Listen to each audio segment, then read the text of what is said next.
नमस्कार, ये NP news देख रहे हैं आप। मैं हूं मोहित चौधरी और आप सभी का स्वागत है इस बुलेटिन में। लेकिन इस बीच एक बड़ी खबर आ रही है, सीधा रुख उसी का करते हैं। आपको बता दें कि उत्तर प्रदेश से इस वक्त की सबसे बड़ी खबर आपकी टीवी स्क्रीन पर। आपको बता दें कि 7वें अंतर्राष्ट्रीय योग दिवस की तैयारी उत्तर प्रदेश में तेजी के साथ शुरू हो चुकी है। मुख्यमंत्री योगी आदित्यनाथ ने समीक्षा बैठक उसको लेकर की है। इस वक्त की बड़ी खबर आपकी टीवी स्क्रीन पर। आपको बता दें कि 21 जून को लेकर अंतर्राष्ट्रीय स्तर योग दिवस है वहां पर, और ऐसे में पूरी दुनिया अंतर्राष्ट्रीय स्तर पर योग दिवस को मनाती है 21 जून को, और ऐसे में उत्तर प्रदेश में भी तैयारियां शुरू कर दी गई हैं। और ये दिन इसलिए भी महत्व है क्योंकि प्रधानमंत्री नरेंद्र मोदी ने 21 जून से एक बड़े स्तर पर वैक्सीनेशन को चलाने का जो ऐलान किया था। ये बड़ी और महत्वपूर्ण खबर आपकी टीवी स्क्रीन पर। आपको बता दें कि मुख्यमंत्री योगी आदित्यनाथ ने आज इस पूरे मामले को लेकर समीक्षा बैठक की है, और ऐसे में उत्तर प्रदेश में तेजी के साथ में 7वें अंतर्राष्ट्रीय योग दिवस की तैयारियां एक बार फिर से तेजी के साथ की जा रही हैं, और खुद मुख्यमंत्री योगी आदित्यनाथ इसकी तैयारियों की जानकारी ले रहे हैं। आज उन्होंने इसकी समीक्षा बैठक की है, और साथ में आपको बता दें कि विशेष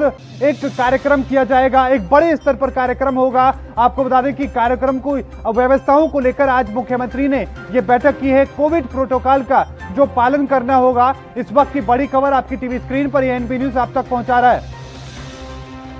योग दिवस पर जन सहभागिता को भी लेकर उन्होंने बात कही, यानी कि सब लोग अपना जो उसमें योगदान दें, उसको लेकर भी बात कही जा रही है। साथ में इस वक्त की बड़ी खबर आपकी टीवी स्क्रीन पर मुख्यमंत्री योगी आदित्यनाथ ने खुद समीक्षा बैठक की है, और इस बैठक में तमाम स्थिति का जायजा लिया कि 21 जून को होने वाले कार्यक्रम को लेकर किस तरह की तैयारियां की जा रही हैं। लेकिन साथ में उत्तर प्रदेश में विधानसभा चुनावों में अब 1 साल से भी कम का वक्त बचा है, और इस बीच सभी पार्टियों ने अपनी तैयारियां तेज कर दी हैं। वहीं बीजेपी की ओर से भी लखनऊ से लेकर दिल्ली तक में बैठकों का दौर जारी है। मुख्यमंत्री योगी आदित्यनाथ को भी लेकर तमाम तरह के कयास लगाए जा रहे हैं। पिछले सप्ताह की हम बात करें तो उनके दिल्ली जाकर प्रधानमंत्री नरेंद्र मोदी और साथ में गृह मंत्री अमित शाह और बीजेपी के राष्ट्रीय अध्यक्ष जेपी नड्डा से मुलाकात भी की थी। उसके बाद से अटकलें और तेज हो गई कि अब उत्तर प्रदेश में मंत्रिमंडल का विस्तार हो सकता है, या फिर किसके चेहरे पर उत्तर प्रदेश में विधानसभा चुनाव इस बार लड़े जाएंगे,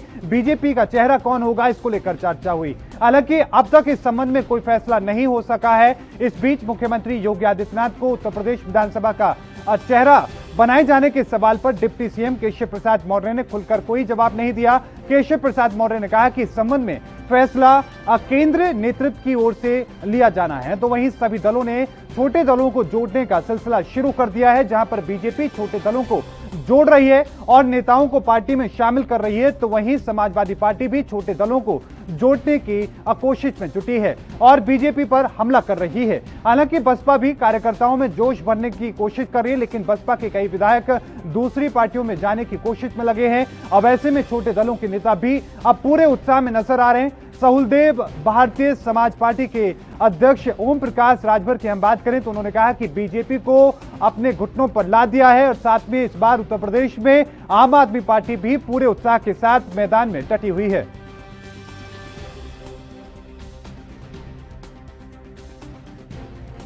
देखिए, मर्यादा पुरुषोत्तम श्री राम का मंदिर है। ये सब तरह के संदेह से दूर होना चाहिए। अगर कुछ लोगों ने आरोप लगाए हैं तो उसका सही जवाब आना चाहिए और सही जांच होनी चाहिए। सीबीआई को देना सही रहेगा। ये सरकार के और ट्रस्ट के बीच का मामला है कि किस जवाबदेह एजेंसी के जरिए वो जांच कराना चाहेंगे। देखिए, समाजवादी पार्टी उत्तर प्रदेश में मुख्य विपक्षी दल के रूप में एमर्ज हो रही है, और बंगाल की तर्ज पर मुख्य मुकाबला भाजपा और सपा में होगा। बसपा की मार्जिनल यूटिलिटी भर रहे। और उत्तर प्रदेश के इसी सियासत को लेकर, इसी उठापटक को लेकर हम चर्चा करने की कोशिश करेंगे। आज की चर्चा में हिस्सा लेने के लिए संदीप त्यागी हमारे साथ जुड़ चुके हैं, बीजेपी के प्रवक्ता हैं। आपका बहुत बहुत स्वागत है सर ये एनपी न्यूज पर। हमारे साथ डॉक्टर नेपाल सिंह जुड़ चुके हैं, राजनीतिक विश्लेषक हैं। आपका बहुत बहुत स्वागत है सर ये एनपी न्यूज पर। सबसे पहले संदीप त्यागी जी, रुख में आपका ही करना चाहूंगा, उत्तर प्रदेश में 2022 का विधानसभा चुनाव में बीजेपी का चेहरा कौन होगा सर? मैं बताना चाहता हूँ कि ये फैसला कितने लोगों का होगा, और हमारे यहाँ चेहरा, सबसे बड़ा चेहरा जो है वो नरेंद्र मोदी चेहरा है।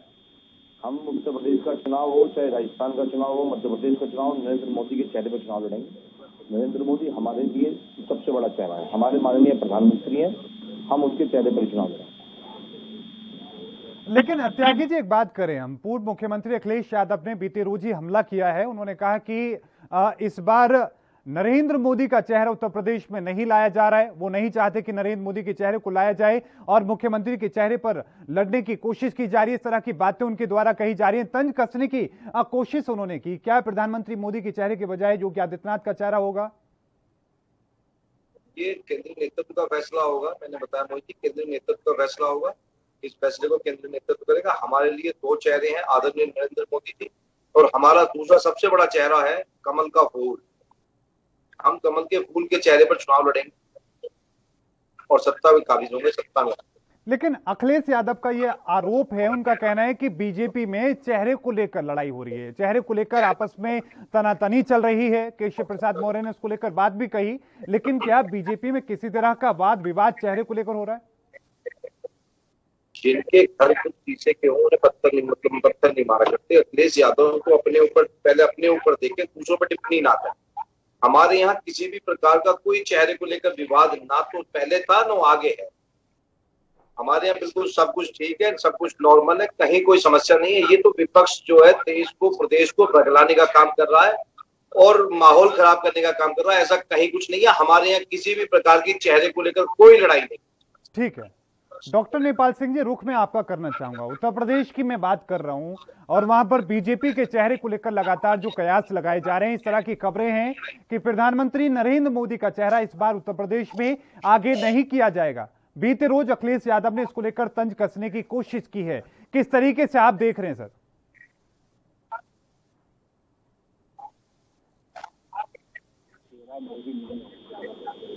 भाजपा का चेहरा मोदी नहीं होंगे, वो नाटक हो गया। इंडिया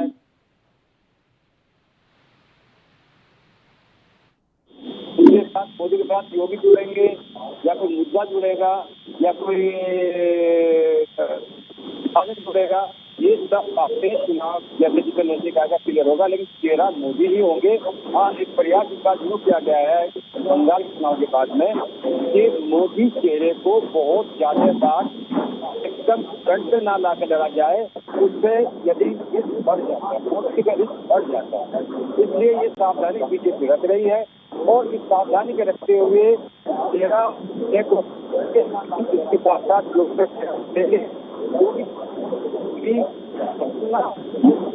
चेहरे को बदलना यूपी में आती। आपकी आवाज में किसी तरह की डिस्टरबेंस है सर, उसको ठीक कर लेते हैं। मेरा निवेदन है ऑडियो डिपार्टमेंट से उसको ठीक करेगा। लेकिन संदीप त्यागी जी का मैं रुख कर लेता हूं तब तक। संदीप त्यागी जी, आप छोटे दलों को जोड़ने की कोशिश कर रहे हैं, समाजवादी पार्टी भी वही कर रही है, बसपा भी कोशिश में लगी है कि किसी के साथ गठबंधन हो जाए, लेकिन उनके विधायक दूसरे दलों का रुख कर रहे हैं। लेकिन आपको भारतीय सहूलदेव पार्टी का हम रुख करना चाहें तो उन्होंने तंज भरे लहजे में कहा कि हमारे सामने घुटनों पर आ चुकी है दुनिया की सबसे बड़ी पार्टी बीजेपी, जो दावा करती है। ऐसा कहीं नहीं, हम किसी भी घुटनों पर नहीं। भारतीय जनता पार्टी अपनी विकास पर जी, अपनी नीतियों पर, अपने विचार पर 2022 में सरकार बनाएगी। और जो छोटे दल जो हमारे साथ आना चाहते हैं उनका स्वागत है और अभिनंदन है। हम उनका स्वागत भी करते हैं, अभिनंदन भी करते हैं। उनको साथ लेकर हम सत्ता में आगे बढ़ने का काम करें। लेकिन त्यागी जी, ये सच्चाई है कि जेपी नड्डा ने फोन किया और फोन अटेंड नहीं किया गया ओम प्रकाश राजभर के द्वारा? नहीं, ऐसा कहीं नहीं है। इसकी जानकारी भी वैसे मुझे नहीं है, लेकिन मुझे नहीं लगता कि जेपी नड्डा जी ने ओम प्रकाश राजभर को फोन किया। और ओम प्रकाश राजभर लगातार परेशान हुए घूम रहे हैं, पिछले 1.5 साल से परेशान हो रखे हैं। उन्हें जब से वो मंत्रिमंडल से गए हैं वो बौखलाए हुए हैं, परेशान है। तो वो कहीं ना कहीं वही परेशान फोन कर रहे होंगे, परेशान होकर के मुझे सत्ता में दोबारा काबिज कर लिया जाए। लेकिन खबरें ये आ रही थी कि बीजेपी उनसे संपर्क साधने की कोशिश कर रही है और उन्होंने खुले आम पत्रकारों के सामने आकर के कहा कि वो बीजेपी के साथ में किसी भी हाल में जाने वाले नहीं है। जेपी नड्डा उन्हें फोन कर रहे हैं लेकिन वो फोन नहीं उठा रहे हैं। नहीं, हमने उन्हें कोई फोन नहीं किया है, ना माननीय राष्ट्रीय अध्यक्ष ने उनको कोई फोन किया होगा। वैसे ये माननीय राष्ट्रीय अध्यक्ष जी का अपना व्यक्तिगत विषय हो सकता है, इस पर मैं टिप्पणी नहीं करना चाहूंगा। लेकिन मेरा अपना व्यक्तिगत मानना है कि मुझे नहीं लगता है कि नड्डा जी ने उनको फोन किया होगा। ये तो ओम प्रकाश राजभर अपनी अपनी आपको पब्लिक के बीच में ऐसा दिखाना चाहते हैं कि मुझे बीजेपी बुला रही है और मैं बीजेपी में जाना नहीं चाह रहा हूँ। ये लोगों के बीच में गलत तरीके का मैसेज देना चाह रहे हैं ओम प्रकाश जी राजभर। ठीक है। और सुनील जी का मैं रुख कर लेता हूं, हमारे साथ जुड़ चुके हैं समाजवादी पार्टी से। आपका बहुत बहुत स्वागत है सुनील जी एएनबी न्यूज पर। सुनील जी, क्या कहना चाहेंगे? उत्तर प्रदेश में बीजेपी के चेहरे को लेकर अलग अलग तरह के कयास लगाए जा रहे हैं, कहा जा रहा है कि प्रधानमंत्री मोदी का चेहरा आगे नहीं रखा जाएगा। देखिए, मैं केवल एक बात कह सकता हूं कि उत्तर प्रदेश में अभी पंचायत चुनाव हुए हैं और पंचायत चुनाव में उत्तर प्रदेश की सम्मानित जनता ने बीजेपी के और योगी सरकार के जो खोखले विकास के दावे थे उनकी पोल खोल दी है। भारतीय जनता पार्टी बुरी तरीके से हार। भारतीय जनता पार्टी किसी जिले में 3, किसी में 5, किसी में 8, किसी में 9 इस तरीके से जीत पाई है, जबकि वो अयोध्या हार गए हैं, वो बनारस हार गए हैं, वो प्रयागराज हार गए, गोरखपुर हार गए, चित्रकूट हार गए, मथुरा हार गए। तो जब आप जीते ही नहीं और उसी परिणाम के बाद बैठकों का दौर बीजेपी में शुरू हुआ जी, तो मैं ये कह सकता हूं कि जो भारतीय जनता पार्टी ने सपने दिखाए थे पिछड़े, दलितों, कमजोर तबके को, बेरोजगारों को, किसानों को, सब सपनों पे पानी फिरा है, कोई सपना पूरा नहीं हुआ है। तो आखिर आज फिर जब चुनाव आ गया उत्तर प्रदेश में तो आप फिर छोटे छोटे दलों से बात कर रहे हैं। अभी तक छोटे छोटे दलों को आपने दरकिनार किया। जिन समाज की वो बात कर रहे थे, अधिकार की बात कर रहे थे, उनकी समस्या उठा रहे थे, आपने उनको हटा दिया। आप पिछड़ों की बात करके आए थे। राष्ट्रीय पिछड़ा राज्य आयोग ने ये स्वीकार किया कि उत्तर प्रदेश में योगी सरकार ने पिछड़ों का आरक्षण 69,000 शिक्षक भर्ती में नहीं दिया है, तो आप उनका हक भी छीन रहे हैं और आप चाहते हैं कि वो आपके साथ खड़े भी रहें। इसीलिए समाजवादी पार्टी छोटे दलों को और जो शोषित पीड़ित हैं, वो किसी भी समाज के हों, उनको जोड़ करके उनकी भागीदारी और उनकी हिस्सेदारी दोनों सुनिश्चित करके उत्तर प्रदेश को तरक्की की तरफ ले जाने का काम करेंगे। बिल्कुल, लेकिन एक बात और मैं समझने की कोशिश करूं कि आपने पंचायत चुनाव का जिक्र किया, आपने उसको लेकर बता रहे हैं कि समाजवादी पार्टी ने अच्छा प्रदर्शन किया, लेकिन इस प्रदर्शन को आप 2022 के विधानसभा चुनाव से तोल रहे हैं? आपको लग रहा है कि 22 में इस तरह के नतीजे रहेंगे, आपके समर्थन में सारा चीजें होंगी? सवाल है, देखिए क्या है कि जब पंचायत चुनाव हुआ तो योगी सरकार 4 साल का से अधिक का कार्यकाल पूरा कर चुकी थी जी, तो जनता के बीच कोई काम तो दिखा नहीं। अब तो 6 महीने बचे हैं, तो 6 महीने में तो ये नाराजगी और बढ़ेगी। आप किसान को क्या दे देंगे? आप बेरोजगारों को रोजगार कितने दे देंगे 6 महीने में, जब पंचायत का चुनाव होना है, जब ब्लॉक प्रमुखी का चुनाव होना है, लोकल बॉडी का चुनाव होना, उसके बाद विधानसभा का चुनाव होना है जी। अब तो उत्तर प्रदेश में 6 महीने में केवल चुनाव ही चुनाव है, तो अब उत्तर प्रदेश को कुछ नया तो मिलने नहीं जा रहा है। इसलिए मुझे लगता है कि जो नाराजगी पंचायत चुनाव में दिखी है, इसकी कई गुना ज्यादा नाराजगी विधानसभा में दिखेगी और उत्तर प्रदेश की जनता ने, मुझे लगता है, मन बना लिया है कि बीजेपी से उसको छुटकारा चाहिए। और समाजवादी पार्टी को इसीलिए पंचायत चुनाव में 1995 से लेकर जी अब तक हम जितना याद कर सकते हैं, पैनल में आपके भी साथी सम्मानित लोग हैं, बीजेपी के भी प्रवक्ता हैं और राजनीतिक विशेषज्ञ भी जुड़े हैं, वो लोग जानते हैं कि पहली बार ऐसा हुआ है कि बीजेपी सरकार रहते चुनाव हारी है। तो इसका मतलब जनता की नाराजगी जितना हम आप समझ रहे हैं उससे भी कई गुना ज्यादा है। ठीक है, मैं डॉक्टर नेपाल सिंह इसी बात पर आपका रुख करना चाहूंगा, लेकिन साथ में उस बात को लेकर भी कि ये कहा जा रहा है कि जो रिपोर्ट सामने आ रही है उत्तर प्रदेश में कोरोना की व्यवस्था को लेकर, उत्तर प्रदेश सरकार यानी कि योगी सरकार से ज्यादा केंद्र सरकार पर नाराजगी देखने को मिल रही है लोगों की। यही वजह है कि प्रधानमंत्री मोदी का चेहरा आगे करने के बजाय योगी आदित्यनाथ या फिर किसी दूसरे चेहरे पर दांव खेला जाए। डॉक्टर नेपाल सिंह जी, क्या आवाज मिल रही है आपको मेरी? जी डॉक्टर नेपाल सिंह जी, सवाल यह होगा कि प्रधानमंत्री मोदी को लेकर नाराजगी है उत्तर प्रदेश में, इस तरह की रिपोर्ट है, और यही वजह है कि बीजेपी चाहती है कि या तो योगी आदित्यनाथ या फिर किसी दूसरे चेहरे पर दांव खेला जाए।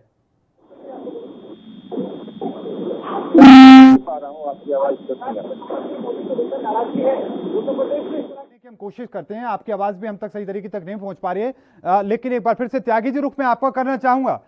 आपने सुना कि किस तरीके से हमारे साथ सुनील जी जुड़े हुए हैं, उन्होंने अपनी बात कही। वो कह रहे हैं कि लोगों के बीच में जो नाराजगी है बीजेपी को लेकर, जितना हम सोच रहे हैं उससे कहीं ज्यादा नाराजगी है और इसके नतीजे 2022 में नजर आएंगे। आदरणीय सुनील साजन जी को बताना चाहता हूं कि उत्तर प्रदेश में 918 सबसे ज्यादा जिला पंचायत के सदस्य भारतीय जनता पार्टी के जीत करके आए। तो इस तरीके के आरोप लगाना ये कि भारतीय जनता पार्टी का प्रदर्शन खराब रहा, प्रदर्शन तो आपका भी खराब रहा, प्रदर्शन आपका कहाँ बहुत अच्छा रहा है। दूसरी बात, भारतीय जनता पार्टी सत्ता पक्ष का चुनाव मतलब सत्ता में होने के बावजूद इस तरीके से नहीं, मतलब चुनाव में गड़बड़ियां नहीं कराती है जिस प्रकार समाजवादी पार्टी के लोग कराते हैं, जिस प्रकार समाजवादी पार्टी के नेता चुनाव में गड़बड़ियां कराते हैं। भारतीय जनता पार्टी निष्पक्ष चुनाव कराती है, निष्पक्ष का उनका माहौल बनाती है। दूसरी बात मैं बता देना चाहता हूं कि जैसा कह रहे हैं सुनील साजन जी के उत्तर प्रदेश की जनता परेशान त्रस्त है। उत्तर प्रदेश की जनता कहीं भी किसी भी मुद्दे को लेकर के आदरणीय योगी आदित्यनाथ की सरकार से बिल्कुल भी 1.1% भी चिंतित नहीं है और उत्तर प्रदेश की जनता मन बना चुकी है कि पुनः 2022 में 350 सीटों के साथ में। ठीक है त्यागी जी, मैं आपको बीच में रोक रहा हूं, एक छोटे से ब्रेक पर हमें जाना होगा। छोटे से ब्रेक के लिए रुकते हैं और बहुत जल्दी हाजिर होते हैं।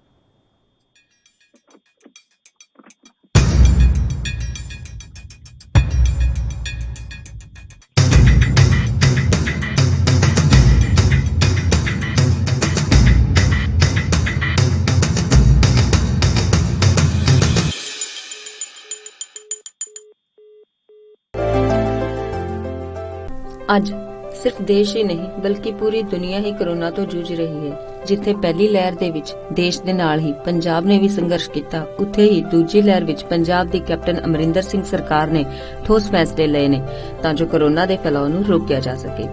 ਇਨ੍ਹਾਂ ਸਭ ਤੋਂ ਇਲਾਵਾ ਜੇ ਅਸੀਂ ਗੱਲ ਕਰੀਏ ਜ਼ਿਲ੍ਹਿਆਂ ਦੀ ਤਾਂ ਸਰਹੱਦੀ ਜ਼ਿਲ੍ਹਾ ਗੁਰਦਾਸਪੁਰ ਉਹਨਾਂ ਜ਼ਿਲ੍ਹਿਆਂ ਦੇ ਵਿੱਚ ਸ਼ਾਮਿਲ ਹੈ ਜਿੱਥੇ ਸਿਹਤ ਸੇਵਾਵਾਂ ਨੇ ਆਪਣਾ ਲੋਹਾ ਮਨਵਾਇਆ ਹੈ ਅਤੇ ਇਸ ਦਾ ਨਤੀਜਾ ਇਹ ਹੈ ਜਦੋਂ ਦੇਸ਼ ਦੇ ਹੋਰਨਾਂ ਜ਼ਿਲ੍ਹਿਆਂ ਵਿੱਚ ਕੋਰੋਨਾ ਦੇ ਕੇਸ ਵੱਧ ਰਹੇ ਸਨ ਤਾਂ ਦੂਜੇ ਪਾਸੇ ਗੁਰਦਾਸਪੁਰ 'ਚ ਕੋਰੋਨਾ ਦਾ ਗ੍ਰਾਫ ਲਗਾਤਾਰ ਡਿੱਗ ਰਿਹਾ ਸੀ। ਦਰਅਸਲ ਗੁਰਦਾਸਪੁਰ ਜ਼ਿਲ੍ਹੇ 'ਚ ਕੋਰੋਨਾ ਤੋਂ ਨਿਪਟਣ ਲਈ ਪੰਜਾਬ ਸਰਕਾਰ ਦੇ ਹੁਕਮਾਂ ਅਨੁਸਾਰ ਸਿਹਤ ਵਿਭਾਗ ਵੱਲੋਂ ਠੋਸ ਕਦਮ ਚੁੱਕੇ ਗਏ ਨੇ। ਇੱਥੇ ਸਿਹਤ ਵਿਭਾਗ ਵੱਲੋਂ 13 ਆਈਸੋਲੇਸ਼ਨ ਵਾਰਡ ਬਣਾਏ ਗਏ ਜਿੱਥੇ ਸਰਕਾਰੀ, ਪ੍ਰਾਈਵੇਟ ਤੇ ਆਰਮੀ ਹਸਪਤਾਲਾਂ 'ਚ 265 ਆਕਸੀਜਨ ਬੈੱਡ ਲਗਾਏ ਗਏ ਨੇ। ਜ਼ਿਲ੍ਹੇ ਵਿੱਚ ਵੈਕਸੀਨੇਸ਼ਨ ਦਾ ਕੰਮ ਵੀ ਜਾਰੀ ਹੈ ਅਤੇ ਲੋਕ ਵੀ ਟੀਕਿਆਂ ਨੂੰ ਲੈ ਕੇ ਆਪਣੀ ਰਜਿਸਟ੍ਰੇਸ਼ਨ ਕਰਵਾ ਰਹੇ ਨੇ। ਸਿਹਤ ਵਿਭਾਗ ਵੱਲੋਂ 18 ਤੋਂ 44 ਅਤੇ 45 ਸਾਲ ਤੋਂ ਉੱਪਰ ਉਮਰ ਵਾਲਿਆਂ ਦਾ ਟੀਕਾਕਰਨ ਕੀਤਾ ਜਾ ਰਿਹਾ ਹੈ। ਜ਼ਿਲ੍ਹੇ ਵਿੱਚ ਕੁੱਲ 217 ਸੈਂਟਰ ਸਥਾਪਿਤ ਕੀਤੇ ਗਏ ਨੇ ਜਿੱਥੇ ਰੋਜ਼ਾਨਾ 4000 ਦੇ ਕਰੀਬ ਕੋਰੋਨਾ ਟੈਸਟ ਕੀਤੇ ਜਾ ਰਹੇ ਨੇ। ਇਸ ਤੋਂ ਇਲਾਵਾ ਸਿਹਤ ਵਿਭਾਗ ਵੱਲੋਂ ਹੋਮ ਕੁਆਰੰਟਾਈਨ ਮਰੀਜ਼ਾਂ ਲਈ ਫਤਿਹ ਕਿੱਟ ਵੀ ਭੇਜੀ ਜਾ ਰਹੀ ਹੈ। ਨੇ ਬੇਸਿਕ ਇਨਵੈਸਟੀਗੇਸ਼ਨਸ ਆ, ਬੇਸਿਕ ਟੈਸਟ ਹੈ ਜਿਹਦੇ ਵਿੱਚ RBS, BP, ਸੈਚੂਰੇਸ਼ਨ, ਟੈਂਪਰੇਚਰ ਵਗੈਰਾ ਚੈੱਕ ਕਰਦੇ ਆ ਤੇ ਉਹ ਕਰਕੇ ਜੇ ਤੇ ਪੇਸ਼ੈਂਟ ਜਿਹੜਾ ਉਹ ਫਿੱਟ ਆ ਹੋਮ ਆਈਸੋਲੇਸ਼ਨ ਵਾਸਤੇ, ਉਹ ਬਿਲਕੁਲ ਸਹੀ ਆ ਤੇ ਉਹਨੂੰ ਅਸੀਂ ਉੱਥੋਂ ਹੀ ਜਾਂ ਗਵਰਨਮੈਂਟ ਆਫ ਪੰਜਾਬ ਵੱਲੋਂ ਜਿਹੜੀ ਫਤਿਹ ਕਿੱਟ ਹੈ ਉਹ ਅਸੀਂ ਉੱਥੋਂ ਹੀ ਜਾਰੀ ਕਰ ਦਿੰਦੇ ਹਾਂ। ਤੇ ਜੇ ਕੋਈ ਪੇਸ਼ੈਂਟ ਥੋੜਾ ਅਨਫਿਟ ਜਾਂ ਅਨਸਟੇਬਲ ਸਾਨੂੰ ਲੱਗਦਾ ਉਸ ਨੂੰ ਅਸੀਂ ਐਡਮਿਟ ਕਰਕੇ ਆਈਸੋਲੇਸ਼ਨ ਵਾਰਡ ਦੇ ਵਿੱਚ ਹੀ ਇੱਥੇ ਰੱਖ ਲੈਂਦੇ ਆ ਤੇ ਉਹਨਾਂ ਦਾ ਜੋ ਪ੍ਰੋਪਰ ਟ੍ਰੀਟਮੈਂਟ ਹੈ ਜਿਹੜਾ as per protocol ICMR guideline ਦੇ ਮੁਤਾਬਕ ਉਹ ਜਿਹੜਾ ਅਸੀਂ ਕਰਦੇ ਆ। ਸਿਰਫ ਗੁਰਦਾਸਪੁਰ ਦੇ ਸ਼ਹਿਰੀ ਖੇਤਰਾਂ 'ਚ ਹੀ ਨਹੀਂ ਸਗੋਂ ਪੇਂਡੂ ਖੇਤਰਾਂ ਵਿੱਚ ਵੀ ਸਿਹਤ ਵਿਭਾਗ ਵੱਲੋਂ ਲਗਾਤਾਰ ਸੈਂਪਲਿੰਗ ਕੀਤੀ ਜਾ ਰਹੀ ਹੈ ਤੇ ਵੈਕਸੀਨੇਸ਼ਨ ਦਾ ਕੰਮ ਵੀ ਜਾਰੀ ਹੈ।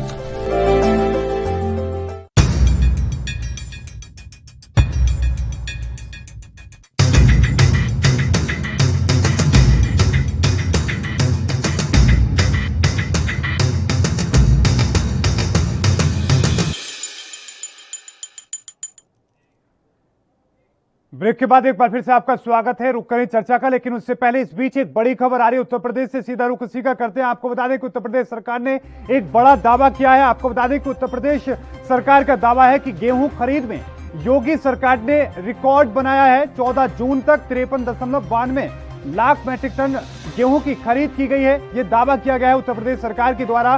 12 लाख किसानों से गेहूं की खरीद की गई है। यह कहना है 22 जून तक क्रय केंद्रों पर किसान अपनी फसल बेच सकते हैं। इस वक्त की बड़ी खबर उत्तर प्रदेश से, जहां पर योगी सरकार के द्वारा एक बड़ा दावा किया गया है। उनके द्वारा कहा जा रहा है कि गेहूं की खरीद में रिकॉर्ड खरीद हुई है। इस बार 14 जून तक 53.92 लाख मैट्रिक टन की खरीद की गई है। इस वक्त की बड़ी खबर आपकी टीवी स्क्रीन पर। आपको बता दें कि लगातार गेहूं की खरीद अभी भी जारी है और 14 जून तक 53.92 लाख मैट्रिक टन की खरीद हो चुकी है। योगी सरकार ने यह बड़ा दावा किया है। उनका कहना है कि ये रिकॉर्ड स्तर की खरीद हुई है। ये बड़ी खबर आपकी टीवी स्क्रीन पर। आपको बता दें कि कोरोना काल में ये खरीद हुई है। इस बार अलग तरह की चुनौती ना सिर्फ सरकार के लिए बल्कि किसानों के लिए और मंडियों में भी एक अलग तरह की चुनौती थी। तमाम तरह के नियमों को और कानूनों को उनका फॉलो उनको करना था, उनका पालन उनका करना था और ऐसे में तमाम जो फसल थी उसको लेकर भी आना था, उसको बेचना भी था। लेकिन ये एक बड़ा दावा किया गया है उत्तर प्रदेश सरकार के द्वारा कि इस बार रिकॉर्ड स्तर पर गेहूं की खरीद हुई है। ये दावा किया गया है उत्तर प्रदेश की योगी सरकार के द्वारा। ये बड़ी खबर आपकी टीवी स्क्रीन पर एएनबी न्यूज आप तक पहुंचा रहा है।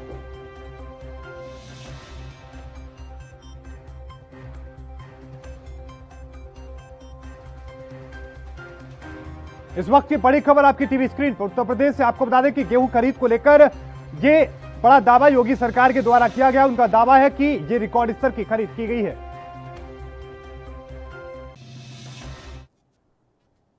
रुख एक बार फिर से चर्चा का करेंगे और हमारे साथ लगातार हमारे मेहमान हमारे साथ जुड़े हुए हैं। डॉक्टर नेपाल सिंह जी, रुख में आपका करना चाहूंगा। आपको मेरी आवाज मिल पा रही है? आ रही है।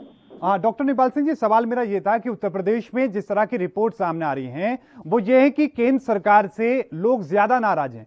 कोरोना की व्यवस्था को लेकर योगी सरकार के मुकाबले केंद्र की मोदी सरकार से लोग ज्यादा नाराज हैं और इसीलिए प्रधानमंत्री नरेंद्र मोदी का चेहरा उत्तर प्रदेश में विधानसभा चुनावों में आगे नहीं किया जाएगा। इस तरह की कयास लगाए जा रहे हैं, रिपोर्ट्स में दावा किया गया है। नहीं, ऐसा मैं नहीं करता हूँ। ठीक है, वो बड़ा उतार चढ़ाव हमेशा होता है। अच्छा, कुछ लोकल मुद्दे होते हैं, कुछ राष्ट्रीय मुद्दे होते हैं, लेकिन ये पार्ट ऑफ स्ट्रेटजी है। बंगाल में जो चीज उनसे गलती हुई है वो उसको में करेक्ट करना चाहेंगे। भाजपा ने जो बंगाल में एक बहुत एग्रेसिव रुख लिया था, जिसके कारण वहां पर एक बहुत बड़ा पोलराइजेशन हो गया। पोलराइजेशन मीन जो मार्क्सवादी वोट थी, जो कांग्रेस की वोट थी, वो जो मुस्लिम कैंडिडेट को न जाके जो एक जगह इकट्ठी हुई, वो ऐसा एग्रेशन अभी स्ट्रेटेजिकली ये भाजपा यूपी में नहीं करना चाहेगी, क्योंकि अभी समय है। अभी वो थोड़ा तेज को देंगे, इस बीच में वो अपना डील करेंगे छोटी छोटी पार्टी के साथ में, जो उनके रूटे उनको बनाने की कोशिश करेंगे, किसानों को बनाने की कोशिश करेंगे, जिनकी वजह से सेंटीमेंट थोड़े एंटी भाजपा हुए हैं उत्तर प्रदेश में और पश्चिमी उत्तर प्रदेश में। गेहूं की समस्या सुल जाएंगे, गन्ने की समस्या सुल जाएंगे और धीरे धीरे जैसे जैसे समय आएगा चेहरा मोदी बनेंगे।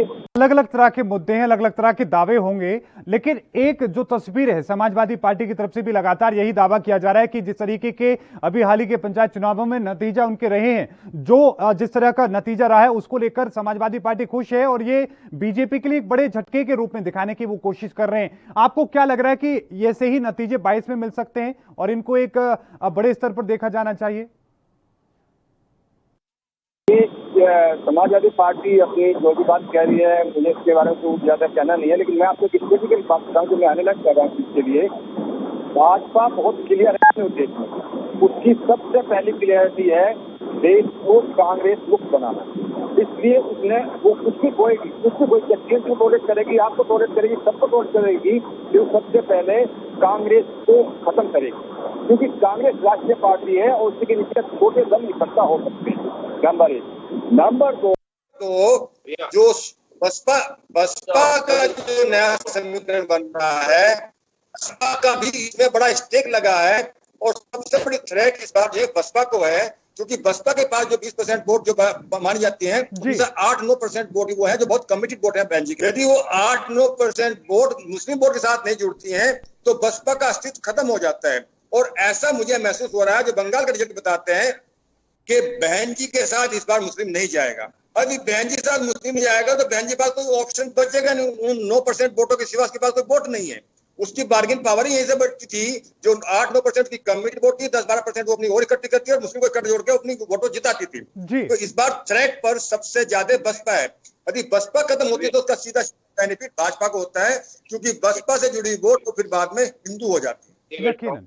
यकीनन इसको लेकर अलग अलग तरह के दावे अभी से किए जाने शुरू हो चुके हैं। संदीप त्यागी जी, एक बार फिर से रुख में आपका करना चाहूंगा। संदीप त्यागी जी, जिस तरीके से हम स्थिति को देखें उत्तर प्रदेश में अभी से कहीं ना कहीं एक बिसात बिछाने शुरू कर दी गई है। जिस तरीके से राम मंदिर को लेकर सवाल उठने लगे, उसकी जमीन की खरीद को लेकर सवाल उठने लगे, क्या लग रहा है कि सरकार घिर रही है इस पर? बीजेपी घिर रही है, जिस तरह की सफाइयां आ रही हैं सामने? नहीं नहीं नहीं, बीजेपी ना तो बीजेपी को कहीं गिर रही है, ना ही सरकार कहीं गिर रही है। घेरने का प्रयास किया जा रहा है। ये विपक्ष की भूमिका, विपक्ष चाहता है कि किसी भी तरीके से इनको घेरा जाए, घेर के इनको आरोप में लिया जाए। कहीं ऐसा कोई आरोप नहीं है। चंपत राय जी बिल्कुल स्पष्ट कर चुके हैं और कह चुके हैं कि कहीं किसी प्रकार की कोई भी धांधलेबाजी नहीं हुई, और अगर कहीं लगता है तो उसकी जांच कराई जाए, कोई दिक्कत नहीं है। लेकिन एक बात मैं समझने की कोशिश करना चाहूंगा, कोशिश करना चाहूंगा कि आरोप जो लगाए गए हैं वो ना तो यूपी सरकार पर हैं, ना आपके किसी विधायक पर या किसी मंत्री पर आप लोगों की, लेकिन जिन लोगों के ऊपर आरोप हैं उनकी जांच करने की बात कही जा रही है। लेकिन जो सफाई दी जा रही है और जो बैक अटैक किया जा रहा है वो सरकार के द्वारा भी किया जा रहा है, बीजेपी के नेताओं के द्वारा भी किया जा रहा है। ना सिर्फ उत्तर प्रदेश में बल्कि केंद्र स्तर के नेता भी हमला कर रहे हैं। मैं बताना चाहता हूँ मोहित जी, राम हमारे आराध्य हैं और राम मंदिर पर लगातार विपक्ष के लोगों ने आज से नहीं पिछले 50 सालों से टिप्पणी करते आ रहे हैं। कभी राम को काल्पनिक बताएंगे, कभी राम को कुछ बताएंगे, कभी राम के लिए कहेंगे राम थे ही नहीं जी। तो इस तरीके की आरोप ये इसलिए करते हैं कि लोगों को भड़काने का, बरगलाने का प्रयास ये लोग करता है, विपक्ष करता आया है, आगे भी करता रहेगा जी। तो इन लोगों को अभी ने दिखाई दिया कि उत्तर प्रदेश में चुनाव आने वाले, तो इन्होंने कुछ एक विशेष समुदाय को अपने पक्ष में करने के लिए इन्होंने राम पर फिर अटैक करना शुरू कर दिया। तो राम इनके लिए कुछ नहीं है, लेकिन राम हमारे लिए बहुत कुछ है। राम हमारे आराध्य हैं। अगर हमारे आराध्य पर टिप्पणी होगी, हमारे आराध्य के ऊपर अगर कहीं से कोई आरोप आएगा तो उसका जवाब देने की जिम्मेदारी हम लोगों की होगी और उसका जवाब हम लोग देंगे और अड़कर देंगे, डटकर देंगे। लेकिन जांच से पहले अटैक, जांच होना चाहिए थी। जांच को लेकर जो सवाल उठ रहे हैं उनके जांच के बाद स्थिति ज्यादा बेहतर तरीके से स्पष्ट हो पाती। मैं आपका जवाब लूंगा, लेकिन उससे पहले एक बहुत छोटे से ब्रेक पर हम जा रहे हैं। जल्द हाजिर होते हैं।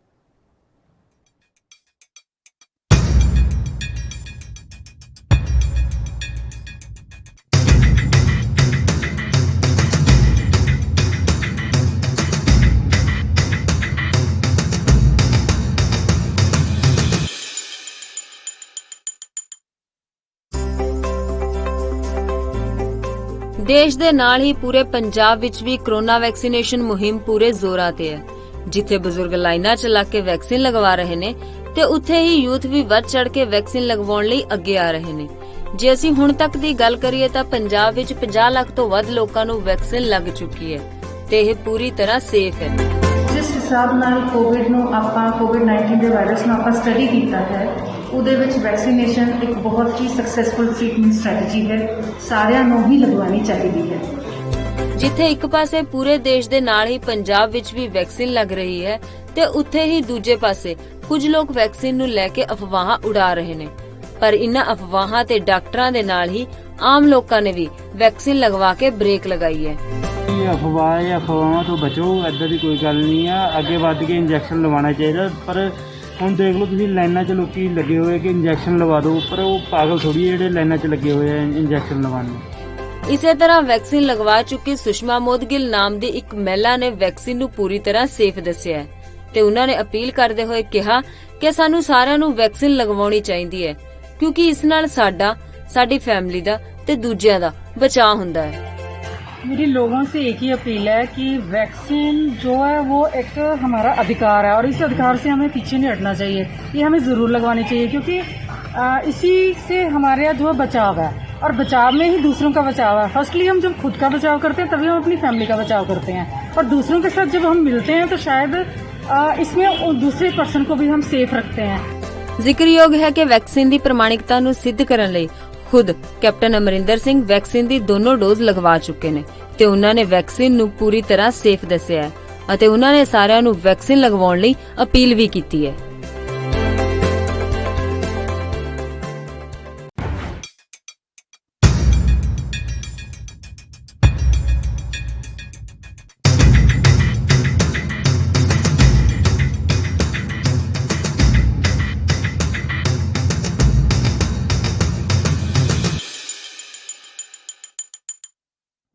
ब्रेक के बाद एक बार फिर से आपका स्वागत है। चर्चा का रुख करें, लेकिन उससे पहले एक बड़ी खबर आ रही है। आपको बता दें कि सोशल मीडिया को लेकर ये बड़ी खबर है। ट्विटर को लेकर इस वक्त की बड़ी खबर, बड़ा झटका लगा है ट्विटर को। भारतीय आईटी कानून नहीं मानना, ये ट्विटर को एक बड़ा महंगा पड़ा है, बड़ा झटका लगा है ट्विटर को। आपको बताएं कि कानूनी संरक्षण जो कानून था वो खत्म कर दिया गया है। बड़ी और महत्वपूर्ण खबर आपकी टीवी स्क्रीन पर। अब ट्विटर दूसरे प्रकाशकों की तरह कानूनी कार्रवाई केस करेगा। कंपनी का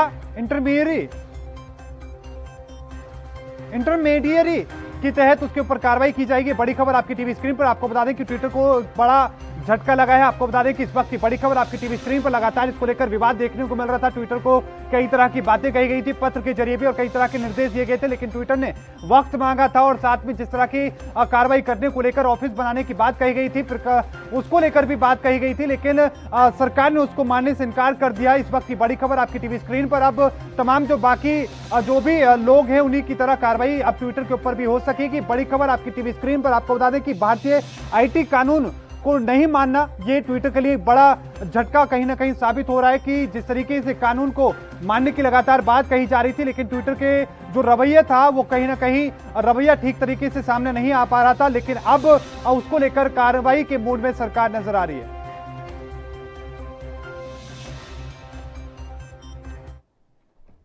फिर से रुख करते हैं अपने मुद्दे का। हमारे साथ लगातार दोनों मेहमान बने हुए हैं। त्यागी जी, रुख में आप ही का करना चाहूंगा। सवाल मेरा यही था कि जो आरोप लग भी रहे हैं, कोई दल अगर आरोप लगा भी रहा है, चाहे समाजवादी पार्टी है, आम आदमी पार्टी है, कांग्रेस है, क्या लग रहा है कि जांच हो जानी चाहिए थी तो ज्यादा बेहतर था अटैक करने के बजाय?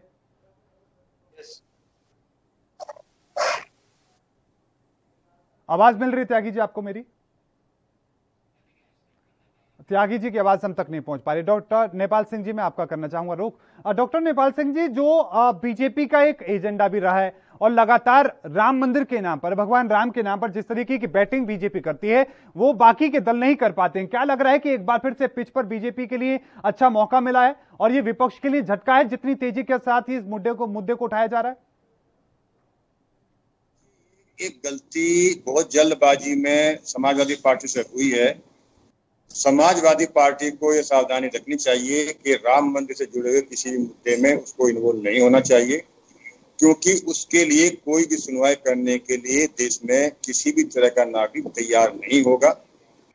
जहां तक बात है इसमें घोटाले घपले की, ऐसा कोई साक्ष्य तो अभी नजर नहीं आया। एक साक्ष्य है कि देखने 2 रजिस्ट्री होगी, लेकिन उसका क्लैरिफिकेशन ऑडिट ट्रस्ट के द्वारा दिया जा चुका है और ये 2 व्यक्तियों के बीच का डील है, ट्रस्ट के बीच का डील है और दूसरे बेचने वाले के बीच का डील है। उसमें पूरा दिया है 2000 एग्रीमेंट हो चुका है, एग्रीमेंट शुरू हो चुका है, होने के बाद में वहां ट्रस्ट नहीं हो जमीन इतनी मांगी है। तो ये मुद्दा जनरेट कहीं से भी हुआ हो, लेकिन ये बेनिफिट भाजपा को दिया गया है और सपा को उसका नुकसान हो।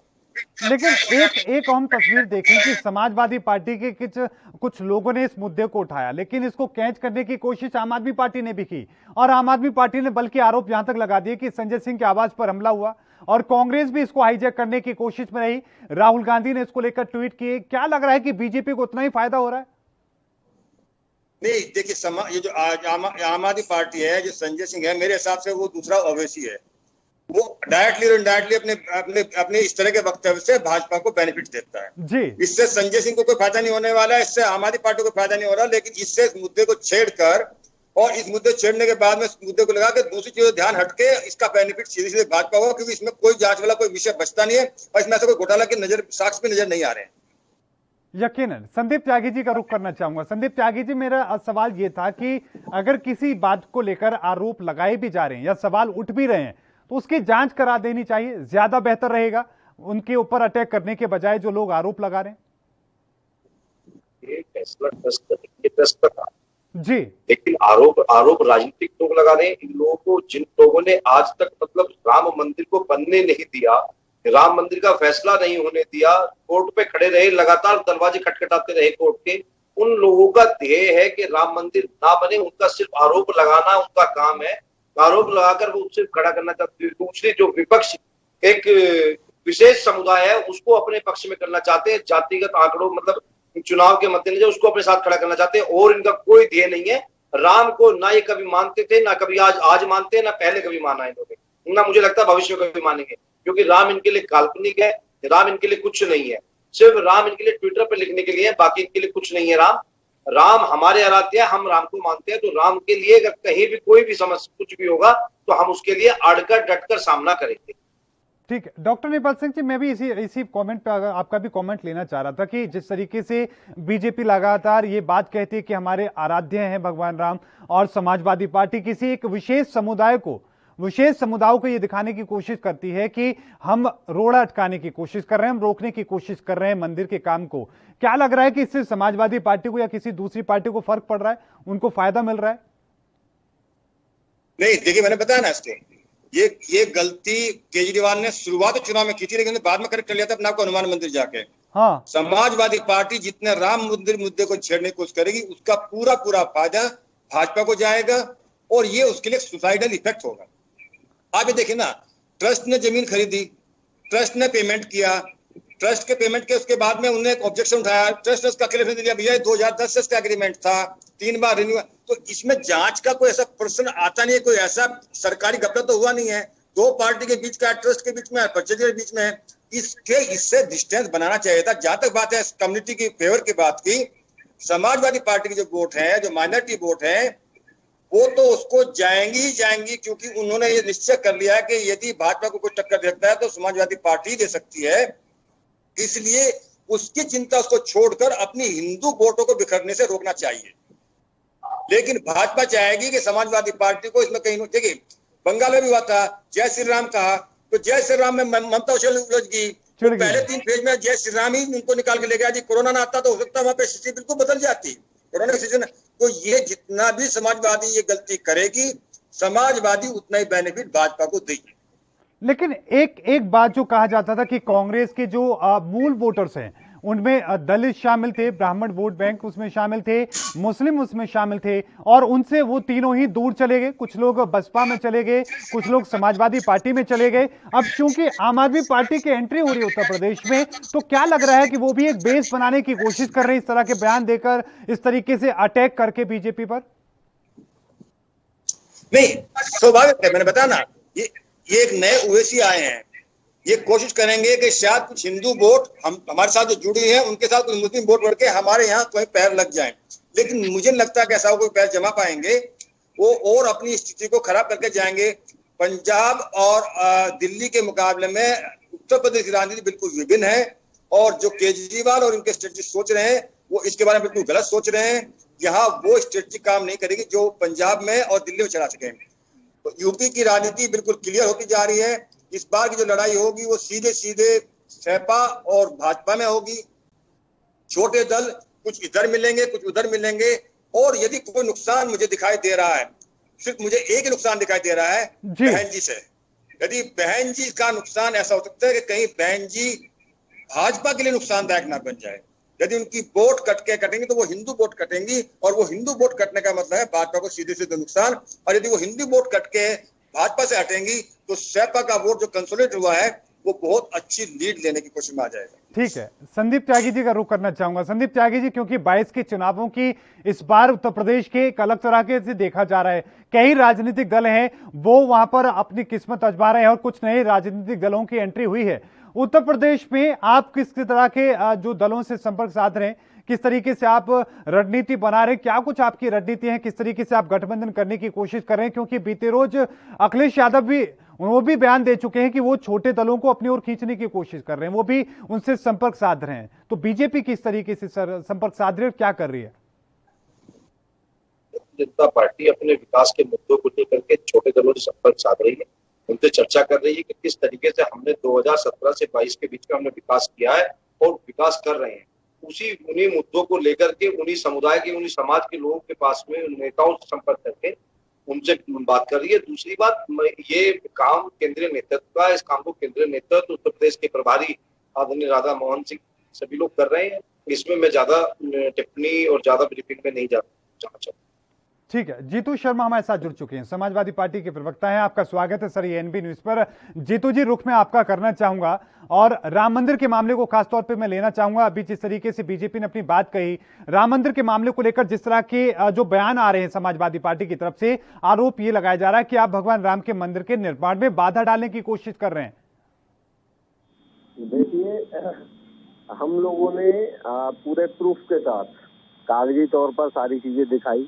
उसके बाद इनसे ये पूछा गया कि जो जमीन 5 मिनट पहले 2 करोड़ की थी वो 10 मिनट बाद 18.5 करोड़ से ऊपर कैसे की हो गई। इन लोगों को जवाब देना चाहिए। जहां पूरे 115 करोड़ लोगों की आस्था का सवाल है, वहीं बीजेपी कहीं ना कहीं अपना जो है चोरी का जो इनका काम है उसको छुपाने का काम कर रहे हैं। इन लोगों को जवाब देना चाहिए, लोगों को संतुष्ट करना चाहिए और सभी दल लोगों को संतुष्ट करना चाहिए। कहीं ना कहीं इस तरीके से राम मंदिर के ऊपर ये भ्रष्टाचार करने का काम कर रहे हैं, ये बड़ा ही शर्मनाक है। जी जवाब देंगे आपकी बात का, लेकिन एक बात और समझने की कोशिश करना चाह रहा हूं सर मैं कि एक विशेष समुदाय को आप खुश करने की कोशिश कर रहे हैं 2022 के लिए। देखिए ये भारतीय जनता पार्टी की सोची और समझी साजिश है। इनको कुछ नहीं मिलता, केवल और केवल जाति और धर्म के नाम पर राजनीति करते हैं। इसमें किसी विशेष समुदाय की बात कहां से आ गई? इसमें किसी विशेष समुदाय की बात कहां से आ गई? ये लोग तो ये जानते होंगे। अब हाल फिलहाल में यहाँ लोनी के अंदर, गाजियाबाद के अंदर एक विशेष समुदाय की बुजुर्ग की पिटाई करके दाढ़ी काट दी गई, उस पर भी ये लोग जवाब नहीं देना चाहते। ये लोग जो है अपनी जिम्मेदारियों से बचते हैं। यदि इनसे कोई सवाल किया जाए, इनसे कोई सच्चाई जानने का प्रयास किया जाए, तो केवल और केवल जाति और धर्म के नाम पर लोगों को भटकाने का काम करते। इनके सिवाय इनके पास कोई काम नहीं है। ठीक है त्यागी जी, जवाब आप किस तरीके से देंगे? दोनों बातों को लेकर उन्होंने बात कही है। गाजियाबाद के मामले को लेकर भी आपका कमेंट सर। पूछना चाहता हूँ इनसे, समाजवादी पार्टी के नेता से, ये भारतीय जनता पार्टी का काम नहीं है। भारतीय जनता पार्टी मंदिर नहीं बना रही है। पहले तो इनकी जानकारी, इसे राम मंदिर ट्रस्ट मंदिर बना रही है, तो जमीन ट्रस्ट ने खरीदी है, भारतीय जनता पार्टी ने नहीं खरीदी है। भारतीय जनता पार्टी नहीं कर रही है। दूसरी बात, इनको कैसे पता 2 मिनट पहले ये रेट थे और 5 मिनट बाद ये रेट हो गए? इन महाशय को बता देना चाहता हूँ, 2010 का एग्रीमेंट बना हुआ है, 2010 का, और 11 में जमीन का एग्रीमेंट किया गया है। पहले जानकारी लें, जानकारी दुरुस्त करने के बाद में टीवी चैनलों पे बैठने का काम करें, जनता को गुमराह करने का काम ना करें, लोगों को भड़काने का काम ना करें, बरगलाने का काम ना करें। इससे लोग, आप अपनी मानसिकता का परिचय दे रहे हैं माननीय नेताजी, कि आप क्या बताना चाहते हैं लोगों के बीच में कि 2 मिनट पहले रेट क्या थे, 5 मिनट पहले रेट क्या थे और क्या थे। पहले पता करिए, कागजों को पढ़िए। 2011 में जमीन का एग्रीमेंट किया जाता है और 2017 में, 18, 19 में, 20 में जो जमीन का रेट मार्केट रेट है उससे कम रेट पर जमीन खरीदी जाती है। तो कहां से, मतलब इसमें घोटाला हुआ, क्या हुआ है? पहले जानकारी करिए, जानकारी के बाद टिप्पणी करिए। लोगों को गुमराह किया जा रहा है, भ्रम में डाला जा रहा है और ये सारी चीजें 2022 के विधानसभा चुनाव को लेकर हो रही है। पार्टी की सरकार जाने जा रही है, ये लोग भारतीय जनता पार्टी के लोग जानते हैं। लगातार लखनऊ से लेकर दिल्ली तक इनकी बैठकें चल रही है। योगी आदित्यनाथ, नहीं, वो सब चीजें ठीक है जीतू शर्मा जी, बहुत स्पष्ट बात उन्होंने कही कि बीजेपी का या फिर यूपी सरकार का उससे क्या लेना देना। हाँ, मैं इसी बात पर आना चाहता हूँ। ये लोग बड़े ही शातिर लोग हैं। अब कह रहे हैं कि बीजेपी का और सरकार का उससे कोई लेना देना नहीं है। क्या ये बता नहीं चाहते कि केंद्र सरकार ने ट्रस्ट के अध्यक्ष और तमाम पदाधिकारी को नियुक्त किया है, और यदि ट्रस्ट पर आरोप लग रहे तो ट्रस्ट जो है सफाई देगा, ट्रस्ट लोगों के सामने अपनी बातें रखेगा। भारतीय जनता पार्टी और भारतीय जनता पार्टी के नेता क्यों बेचैन है? भाई, भारतीय जनता पार्टी के नेता इतने क्यों बेचैन है? यदि आरोप ट्रस्ट पर लगे तो ट्रस्ट के पदाधिकारी जवाब देंगे, लेकिन कहीं ना कहीं भारतीय जनता पार्टी अप्रत्याशित रूप से उन लोगों का जवाब देने का, उन लोगों का पक्ष रखने का प्रयास कर रही है। अभी हाल फिलहाल में इन्होंने भी देखो कैसे कहा, और ये लोग भूल चुके हैं कि जो ये बातें, तर्कहीन जो बातें कर रहे हैं, ये लोग जमीन पर नहीं है। ये लोग एक भी कागजी तौर पर, ये लोग यदि इनसे पूछा जाए तो ये लोग कुछ नहीं दिखा पाएंगे, केवल और केवल हवाई बातें। उसके बाद जनता को जो है भटकाने का प्रयास, यही इनका एजेंडा है।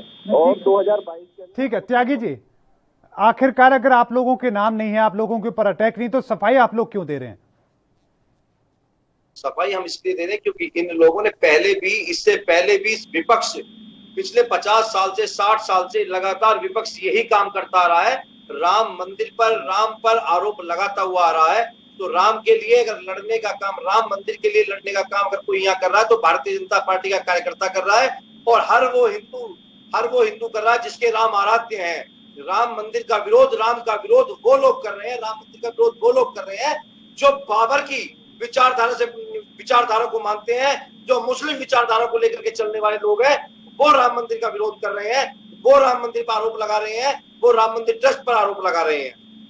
ठीक है, ये बाबर की विचारधारा के लोग हैं, ये विध्वंसक विचारधारा के लोग हैं। बहुत बड़ी बात आप कह रहे हैं, आप बहुत बड़ा आरोप उनके ऊपर लगा रहे हैं। लेकिन जीतू शर्मा जी, एक फैक्ट तो है, जो मुद्दा आपने उठाया था वो अब आपके हाथ से खिसक के दूसरी पार्टियों के हाथ में जा चुका है। उसको आम आदमी पार्टी ने कैच कर लिया, कांग्रेस ने उसको हाईजैक करने की कोशिश की।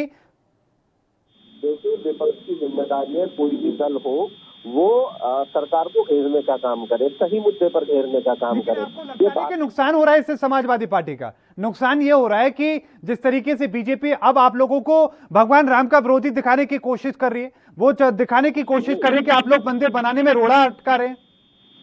ये जनता समझ चुकी है भारतीय जनता पार्टी की तमाम साजिशें, और ये लोग इतने नासमझ तरीके के लोग हैं। क्या इन लोगों को ये नहीं बताना चाहिए लोगों को कि जिन लोगों ने अपनी गाड़ी कमाई से दिन रात मेहनत करके राम मंदिर के लिए चंदा दिया, पैसा दिया, क्या यदि अगर ऐसी कोई घोटाले की बात आई है तो क्या लोगों को हक रही है कि उसके बारे में जाने? इसमें कहाँ से राम मंदिर और क्या नाम है श्री राम के नाम पर आस्था में विघन प्रकट हो गया, कहाँ से आ गया? इन लोगों को जवाब देना चाहिए।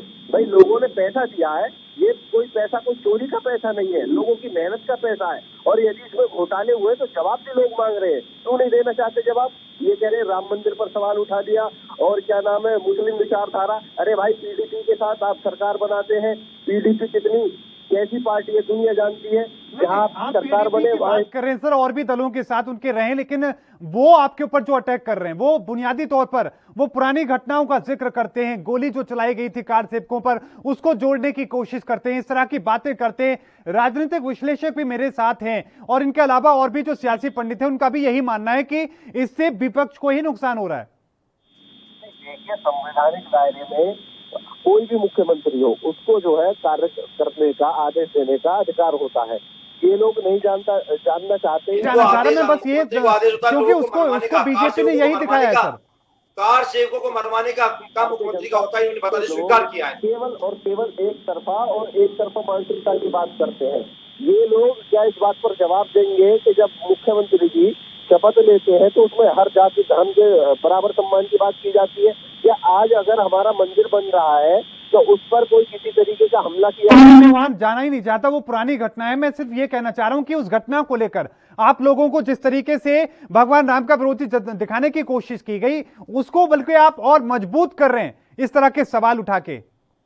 देखिए, भारतीय जनता पार्टी के लोग और भारतीय जनता पार्टी के साथ साथ आरएसएस ये लोग सभी लोग जान चुके हैं कि उत्तर प्रदेश में योगी आदित्यनाथ की सरकार जारी है। हाल फिलहाल में इन्होंने एक आंतरिक सर्वे किया जिसमें 100 से कम सीटें इन लोगों को मिल रही हैं। ये उसी की बौखलाहट है कि ये तरह तरीके के आरोप, तरह तरीके के षड्यंत्र आज उत्तर प्रदेश में करने का काम कर रहे हैं। लेकिन ठीक है जीतू जी, बहुत बड़ी बात आप कह रहे हैं। मैं त्यागी जी से लूंगा कमेंट, लेकिन उससे पहले डॉक्टर नेपाल सिंह जी, आपका रुख एक बार फिर से करना चाहूंगा। एक बात इस मामले को लेकर समझने की कोशिश करना चाहूंगा कि बीजेपी इस मामले को यहीं थमने देगी या फिर 2022 के विधानसभा चुनावों तक खींचेगी और वहां पर इसका और अच्छे से इसका इस्तेमाल करेगी? नहीं सिर्फ ना सिर्फ बीजेपी बल्कि तमाम जो दल हैं। ये बात नहीं आती जो हम कह रहे हैं, बात एक प्रक्रिया है, एक कोस्ट है जी। वो उसकी 2 करोड़ रुपए जमीन की, वो 2 करोड़ रुपए जमीन की कोस्ट कब है? वो 2021 में है या 2011 में? वो 2 करोड़ रुपए कोस्ट है वो 2011 में। प्रक्रिया कब पूरी हो बात अलग है, बैनामा कब होता है बात अलग है। बैनामा 2 साल पहले होता है या 10 साल पहले होता है, तब भी वो 2 करोड़ की जमीन थी। तो उस जमीन की कोस्ट 2 करोड़ 2011 की थी, लोगों ना कि 2021 की थी। तो ये कहना कि वो 2 करोड़ की जमीन एक दिन 5 दिन के अंदर में जो 18 करोड़ की देगी, ये बिल्कुल गलत बात लगती है।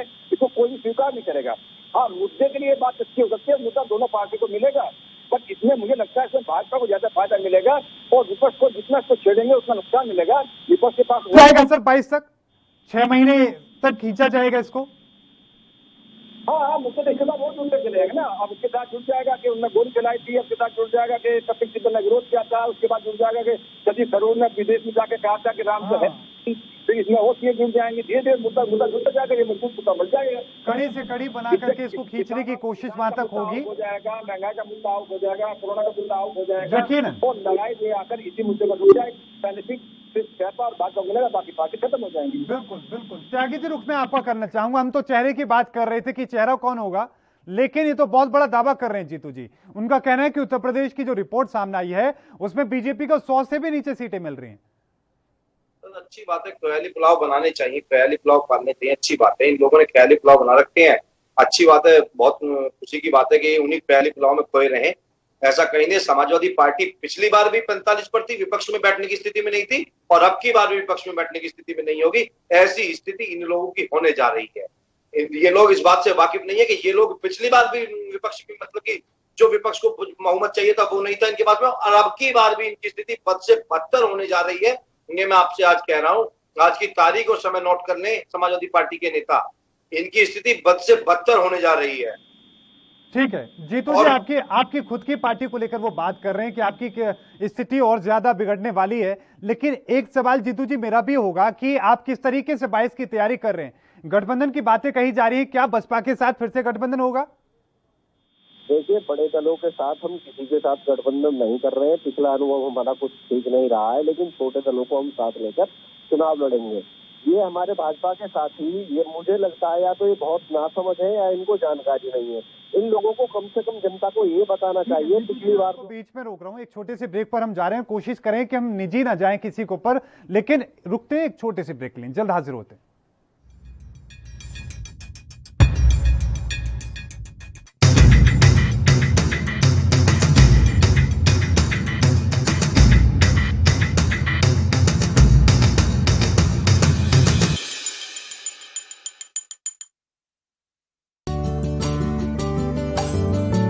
ਰਾਜਸਥਾਨ ਤੇ ਪਾਕਿਸਤਾਨ ਦੀ ਹੱਦ ਤੇ ਵਸਿਆ ਜ਼ਿਲ੍ਹਾ ਫਾਜ਼ਿਲਕਾ ਪੰਜਾਬ ਦੇ ਉਹਨਾਂ ਜ਼ਿਲ੍ਹਿਆਂ ਵਿੱਚ ਸ਼ਾਮਿਲ ਹੈ ਜਿੱਥੇ ਕਰੋਨਾ ਮਹਾਮਾਰੀ ਨੂੰ ਲੈ ਕੇ ਸ਼ਾਸਨ ਪ੍ਰਸ਼ਾਸਨ ਸ਼ੁਰੂ ਤੋਂ ਹੀ ਅਲਰਟ ਮੋਡ ਤੇ ਰਿਹਾ ਹੈ। ਇੱਥੇ ਮੁੱਖ ਮੰਤਰੀ ਕੈਪਟਨ ਅਮਰਿੰਦਰ ਸਿੰਘ ਦੇ ਹੁਕਮਾਂ ਅਨੁਸਾਰ ਸਿਹਤ ਵਿਭਾਗ ਵੱਲੋਂ ਸੈਂਪਲਿੰਗ ਦਾ ਕੰਮ ਜ਼ੋਰਾਂ ਤੇ ਹੈ ਅਤੇ ਜਿਹੜੇ ਲੋਕ ਕਰੋਨਾ ਪੋਜ਼ਿਟਿਵ ਹੋ ਰਹੇ ਨੇ ਉਹਨਾਂ ਦੀ ਰਿਕਵਰੀ ਲਈ ਵੱਖ-ਵੱਖ ਟੀਮਾਂ ਜੰਗੀ ਪੱਧਰ ਤੇ ਦਿਨ ਰਾਤ ਕੰਮ ਤੇ ਲੱਗੀਆਂ ਹੋਈਆਂ ਨੇ। ਜੇ ਗੱਲ ਰਿਕਵਰੀ ਦੀ ਕਰੀਏ ਤਾਂ ਹੁਣ ਤੱਕ ਜ਼ਿਲ੍ਹੇ ਵਿੱਚ 15,000 ਤੋਂ ਵੱਧ ਲੋਕ ਠੀਕ ਹੋ ਕੇ ਆਪਣੇ ਆਪਣੇ ਘਰਾਂ ਨੂੰ ਜਾ ਚੁੱਕੇ ਨੇ ਤੇ 3,000 ਦੇ ਕਰੀਬ ਲੋਕ ਹੋਮ ਆਈਸੋਲੇਸ਼ਨ ਦੇ ਵਿੱਚ ਆਪਣਾ ਇਲਾਜ ਕਰਵਾ ਰਹੇ ਨੇ। ਸਿਹਤ ਵਿਭਾਗ ਦੀਆਂ ਟੀਮਾਂ ਵੀ ਸਮੇਂ ਸਿਰ ਉਹਨਾਂ ਦੀ ਸਾਰ ਲੈਂਦੀ ਰਹਿੰਦੀ ਹੈ। ਇਸ ਤੋਂ ਇਲਾਵਾ ਜੇ ਗੱਲ ਸੈਂਪਲਿੰਗ ਦੀ ਕਰੀਏ ਤਾਂ ਹੁਣ ਤੱਕ ਫਾਜ਼ਿਲਕਾ ਜ਼ਿਲ੍ਹੇ ਵਿੱਚ 2 ਲੱਖ ਦੇ ਕਰੀਬ ਸੈਂਪਲ ਲਏ ਜਾ ਚੁੱਕੇ ਨੇ ਤੇ 10,000 ਤੋਂ ਵੱਧ ਲੋਕਾਂ ਦਾ ਵੈਕਸੀਨੇਸ਼ਨ ਹੋ ਚੁੱਕਾ ਹੈ। ਕੋਰੋਨਾ ਦੇ ਸੰਬੰਧ ਵਿੱਚ ਅਸੀਂ ਪਿਛਲੇ ਕੁਝ ਦਿਨਾਂ ਤੋਂ ਜਿਹੜੀ ਟੈਸਟਿੰਗ ਆ ਕਾਫੀ ਵਧਾ ਦਿੱਤੀ ਆ, ਸੋ ਅਸੀਂ ਇਹਨੂੰ ਹੋਰ ਅਪਗ੍ਰੇਡ ਕਰਾਂਗੇ। ਪਿੰਡਾਂ ਦੇ ਵਿੱਚ ਵੀ ਅਸੀਂ ਟੈਸਟਿੰਗ ਕਰ ਰਹੇ ਹਾਂ, ਸੋ ਉਸ ਨਾਲ ਸਾਡਾ ਜਿਹੜਾ ਮੇਨ ਜਿਹੜਾ ਯਤਨ ਹੈ ਕਿ ਜਿੰਨੀ ਜਲਦੀ ਡਿਟੈਕਸ਼ਨ ਹੋ ਸਕੇ ਉਨਾ ਵਧੀਆ ਤਰੀਕੇ ਨਾਲ ਅਸੀਂ ਟ੍ਰੀਟਮੈਂਟ ਮੁਹੱਈਆ ਕਰਵਾ ਸਕਦੇ ਹਾਂ। ਦਰਅਸਲ ਕੈਪਟਨ ਅਮਰਿੰਦਰ ਸਿੰਘ ਸਰਕਾਰ ਨੇ ਕੋਰੋਨਾ ਮਹਾਮਾਰੀ ਦੀ ਸ਼ੁਰੂਆਤ ਤੋਂ ਹੀ ਪੂਰੇ ਪੰਜਾਬ ਵਿੱਚ ਵੱਖ-ਵੱਖ ਟੀਮਾਂ ਦਾ ਗਠਨ ਕੀਤਾ ਸੀ ਜੋ ਸ਼ਹਿਰ ਤੋਂ ਲੈ ਕੇ ਪਿੰਡਾਂ ਤੱਕ ਸੈਂਪਲਿੰਗ ਦੇ ਕੰਮ ਵਿੱਚ ਰੁੱਝੀਆਂ ਹੋਈਆਂ ਨੇ। ਇਸ ਤੋਂ ਇਲਾਵਾ ਪੰਜਾਬ ਸਰਕਾਰ ਨੇ ਪਿੰਡਾਂ ਲਈ ਕੋਰੋਨਾ ਮੁਕਤ ਮੁਹਿੰਮ ਵੀ ਸ਼ੁਰੂ ਕੀਤੀ ਹੈ। ਕੋਰੋਨਾ ਪਿੰਡ ਮੁਕਤ ਅਭਿਆਨ ਤੇ ਉਸ ਚ ਵੀ ਇਹਨਾਂ ਨੇ ਜਿਹੜੇ ਸਾਡੇ ਕਰੀਬ 100 ਦੇ ਕਰੀਬ ਹੈਲਥ ਵੈਲਨੈਸ ਸੈਂਟਰ ਨੇ ਪੂਰੇ ਜ਼ਿਲ੍ਹੇ ਵਿੱਚ, ਉਹ ਸਾਰੇ 100 ਦੇ 100 ਹੈਲਥ 94 ਹੈ ਆਈ ਐਮ ਨੋਟ ਸ਼ੋਰ, ਤੇ ਉਹਨਾਂ ਸਾਰੀਆਂ ਜਗ੍ਹਾਵਾਂ ਤੇ ਕੋਵਿਡ ਟੈਸਟਿੰਗ ਸਟਾਰਟ ਕਰ ਦਿੱਤੀ ਗਈ ਹੈ ਜੀ। ਜ਼ਿਕਰਯੋਗ ਹੈ ਕਿ ਪੰਜਾਬ ਦੀ ਕੈਪਟਨ ਅਮਰਿੰਦਰ ਸਿੰਘ ਸਰਕਾਰ ਨੇ ਸ਼ੁਰੂ ਤੋਂ ਹੀ ਇਸ ਵਾਇਰਸ ਦੇ ਪ੍ਰਕੋਪ ਨੂੰ ਸਮਝਿਆ ਤੇ ਇਸ ਨੂੰ ਜ਼ਿਆਦਾ ਫੈਲਣ ਨਹੀਂ ਦਿੱਤਾ ਕਿਉਂਕਿ ਸਰਕਾਰ ਆਪਣਾ ਫਰਜ਼ ਸਮਝਦੀ ਹੈ।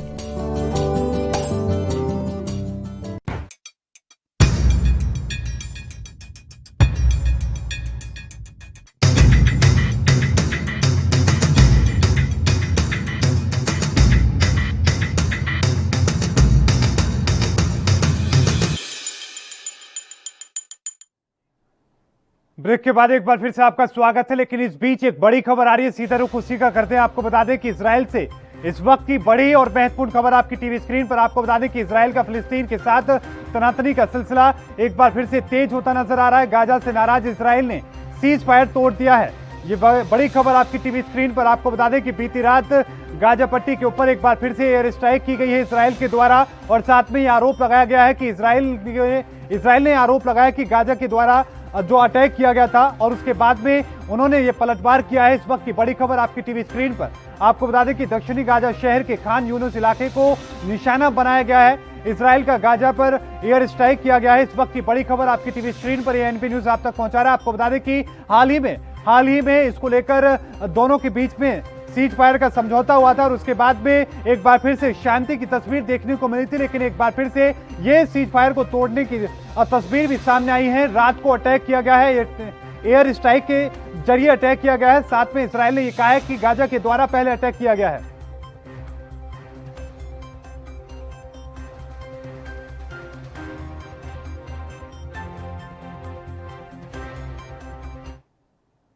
रुक करते हैं चर्चा का। लगातार हमारे साथ मेहमान बने हुए हैं, तमाम लोग हमारे साथ जुड़े हुए हैं, अपनी बात कह रहे हैं, लेकिन अब अंतिम पड़ाव में और अंतिम पड़ाव का रुख करते हैं। हमारे साथ डॉक्टर निपाल सिंह जी भी हैं, उन्हीं का रुख मैं करना चाहूंगा। डॉक्टर निपाल सिंह जी, ये समझने की मैं कोशिश करना चाहूंगा कि उत्तर प्रदेश में जिस तरह की स्थिति है, अभी सियासी तौर पर जो मुद्दे उठ रहे हैं, इसमें और कितना बदलाव आ सकता है, और खासतौर पर जो गठबंधन की स्थिति है, क्या बसपा के साथ में सपा जा सकती है या फिर बीजेपी जा सकती है, जिस तरह की बातें कही जा रही हैं?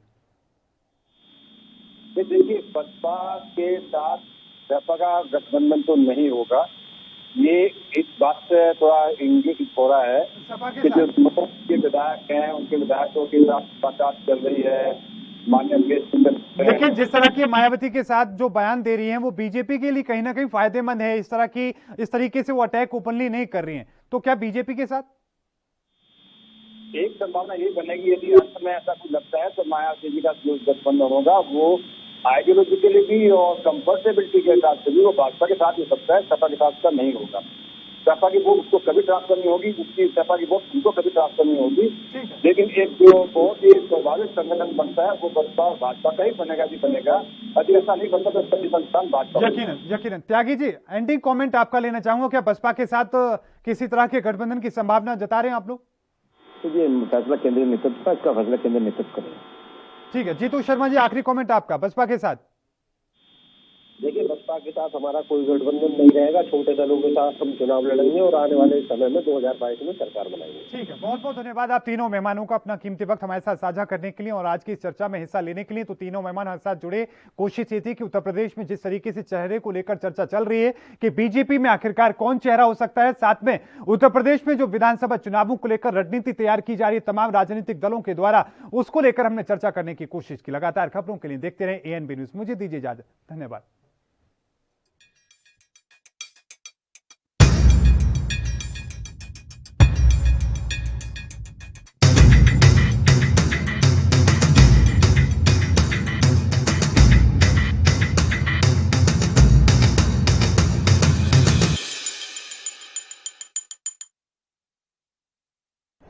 यात्रीगण कृपया ध्यान दें, ANB express news on wheels Tata sky, Airtel, Facebook page, Instagram, Jio TV, Google play, YouTube और ऐप स्टोर पर रात 9 बजे ANB न्यूज पर आ रही है। धन्यवाद।